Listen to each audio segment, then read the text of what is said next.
তা আমরা এইটাও বলেছি যে বিআরটিএ যদি ওদের যদি পারফরমেন্সে যদি ইমপ্রুভমেন্ট না হয় আমরা বিআরটি বন্ধ করে দেওয়ার কথা চিন্তা করব।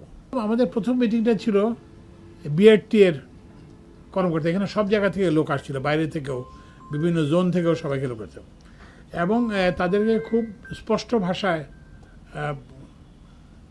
এইটা বলে দেওয়া হয়েছে তারা যে আচরণ করতেছে সেটা গ্রহণযোগ্য নয়। এটা 1 নম্বর। 2 নম্বর, আমি তাদেরকে এটাও বলছি যে সরকারের অনেক দপ্তর কিন্তু বিলুপ্ত হয়ে গেছে। যেমন আপনারা যারা আমার মতো বয়সী তো কেউ না, আপনারা জানেন একটা কন্ট্রোলার অফ ইম্পোর্টস এক্সপোর্টস বলে একটা অফিস ছিল, খুব রমরমা অফিস ছিল। সেই অফিসটা এখন নাই। অফিসটা না থাকার কারণটা হলো যে ওরা মানে মানুষকে যে সেবাটা দেওয়ার কথা সেটা দিতে পারে না, ফলে ওই অফিস আমরা বন্ধ করে দিতে। তা আমরা এইটাও বলেছি যে বিআরটিএ যদি ওদের যদি পারফরমেন্সে যদি ইমপ্রুভমেন্ট না হয় আমরা বিআরটি বন্ধ করে দেওয়ার কথা চিন্তা করব। তো সুতরাং ওদেরকে যেটা বললাম যে কয়েকটা জিনিস বিআরটি কর্মকর্তাদেরকে বলা হয়েছে, কর্মচারীদের বলা হয়েছে। একটা হচ্ছে যে এই যে ফিটনেস না থাকার কারণে এবং ড্রাইভিং লাইসেন্স না থাকার কারণে যেসব অ্যাক্সিডেন্ট হবে সেগুলোর জন্য BRT officials will be responsible. এগুলোর দায়িত্ব তাদের উপর বর্তাবে এবং তাদের বিরুদ্ধে ব্যবস্থা নেওয়া হবে। বিআরটি এর যারা কর্মকর্তা কর্মচারী তাদেরকে পরিষ্কার বলে দেওয়া হয়েছে যদি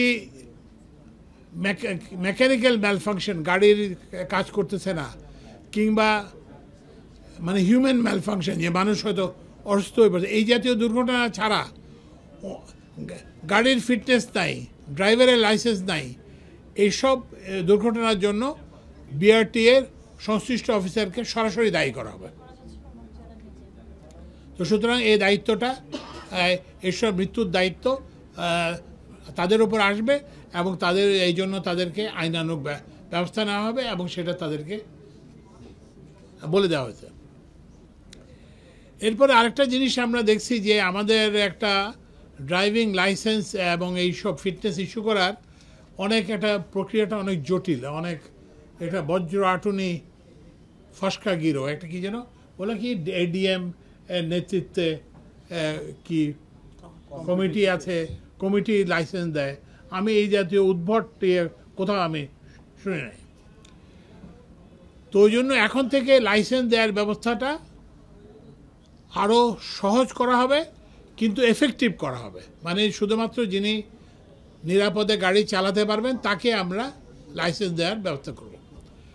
তো এইটার জন্য আমরা প্রথমেই জোর দিয়েছি ড্রাইভারদের প্রশিক্ষণের উপর, এবং এই যে সরকারের যেসব প্রশিক্ষণ একাডেমি প্রতিষ্ঠান আছে, বিআরটিসি, তারপরে হচ্ছে যে এসসিআইপি, তারপরে পুলিশ, যাদের এইসব ট্রেনিং স্কুল আছে, সেখানে আমরা এদের একটা ট্রেনিংয়ের, ড্রাইভারদের আমরা একটা ট্রেনিংয়ের ব্যবস্থা করব। এছাড়াও যারা প্রাইভেট সংস্থা আছে, যারা ইলিয়াস কাঞ্চনের সংস্থা আছে, তারপরে এনজিও আছে, ব্র্যাক, যারা প্রশিক্ষণ দেয়, সেখানে আমরা প্রশিক্ষণের এবং এই প্রশিক্ষণের একটা গুণগত মান যাতে থাকে সেটা আমরা ব্যবস্থা করব। তো ওই জন্য ওই যে লাইসেন্সিংয়ের যে বর্তমান জটিল ব্যবস্থা সেটা থেকে সরে এসে আমরা ড্রাইভারের প্রশিক্ষণের উপর জোর দেব, ড্রাইভারের দৃষ্টিশক্তি ঠিক আছে কিনা, আই টেস্ট, এটার উপর জোর দেব, এবং ড্রাইভার এই যে ডোপ টেস্ট, যে মাদকাসক্ত কিনা, সেটার উপরে আমরা জোর দেব। এবং এইগুলো যে ড্রাইভার এই ট্রেনিং নেবেন, যে ড্রাইভার তার দৃষ্টিশক্তি ঠিক আছে এবং যিনি শারীরিকভাবে সুস্থ, শারীরিক এবং মানসিকভাবে সুস্থ, তাকে আমরা ড্রাইভিং লাইসেন্স দেওয়ার জন্য একটা সহজ ব্যবস্থা বের করব। এবং আপনারা জানেন যে কয় লক্ষ ড্রাইভিং লাইসেন্স পেন্ডিং আছে, 4.5 লক্ষ ড্রাইভিং লাইসেন্স দেওয়া পেন্ডিং আছে। তো এইগুলো আগামী মার্চের মধ্যেই সবগুলো লাইসেন্স ইস্যু হয়ে যাবে, এগুলো সবগুলো লাইসেন্স ইস্যু হয়ে যাবে। তো এইটা আমরা ড্রাইভিং লাইসেন্সটাও করব। আচ্ছা, এরপরে হচ্ছে যে গাড়ির মালিকানা স্থানান্তর, মালিকানা পরিবর্তন।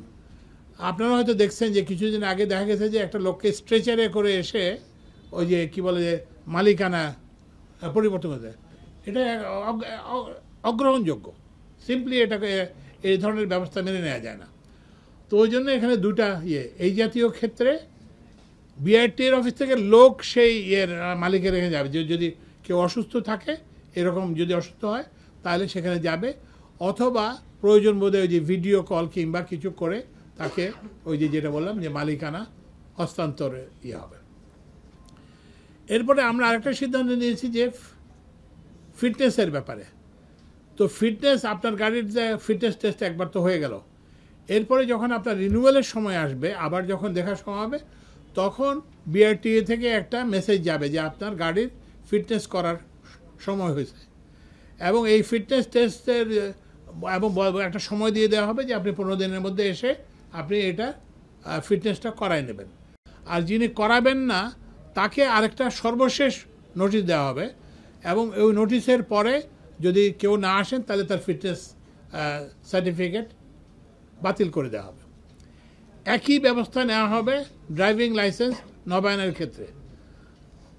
একটা নোটিশ দেওয়া হবে যে আপনার ড্রাইভিং লাইসেন্স এখন রিনিউয়াল করতে হবে, এই 15 দিনের মধ্যে আপনি এটা রিনিউয়াল করবেন, এবং এরপর একটা বর্ধিত সময় শেষ সুযোগ দেওয়া হবে। শেষ সুযোগ যদি দেওয়া না হয় তাহলে আমরা এই কি বলে যে এই ড্রাইভিং লাইসেন্সগুলো বাতিল করে দেব।